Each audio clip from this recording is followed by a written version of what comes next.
ആരാണ്? അംഗനവാടിയിലെ ടീച്ചറാണ്. എന്ത് വാടിയത്? അംഗനവാടി. അതിന് ഇവിടെ കുട്ടികളൊന്നുമില്ലല്ലോ. സെൻസസ് എടുക്കാൻ വേണ്ടി വന്നതാണ്. ഇവിടെ വെച്ചിണ്ടോ? ഞാൻ ഇവിടെ ഇരുന്നോട്ടെ. ഇക്കടെ പേരൊന്ന് പറയാം. എന്റെ പേര് കോയാന്നാണ്. കോയക്കുട്ടി എന്നും പറയും. എത്ര വയസ്സായി? നിങ്ങൾ പറഞ്ഞാലിപ്പോ റബീഉൽ അവ്വൽ 18-നാണ് എന്റെ ജനനം. വെള്ളിയാഴ്ചയാണ് തോന്നുന്നത്. ഇതല്ല ഇക്ക വർഷം അറിയണം. അത് എനിക്ക് കറക്റ്റ് പറയാൻ പറ്റും. നമ്മുടെ ഊത്രാലിക്കാവ് പൂരം. പൂരത്തിന്റെ അന്ന് തീവണ്ടി വന്ന് തട്ടിട്ട് 10-13 ആൾക്കാർ അങ്ങോട്ട് മയ്യത്തായത് ഓർമ്മ ഉണ്ടോ എനിക്ക്?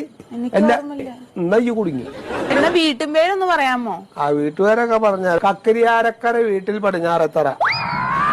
ഇത് ഞാൻ എപ്പോ ടൈപ്പ് ചെയ്തിട്ട് വീട്ടിൽ പോകാനാണ്. ആധാർ കാർഡ് ഒന്ന് തരുമോ? അത് കണ്ടു കഴിഞ്ഞിട്ട് പിന്നെ അത് കളിയാക്കാനൊന്നും നിൽക്കരുത്. ഇക്കഞ്ഞത് വരെ മനസ്സിലായിട്ടില്ല. അതിലിരിക്കണ വെള്ളത്തലയാണ്. അരി വെച്ച മാതിരിയാണ് ഇക്ക് തോന്നാറ്.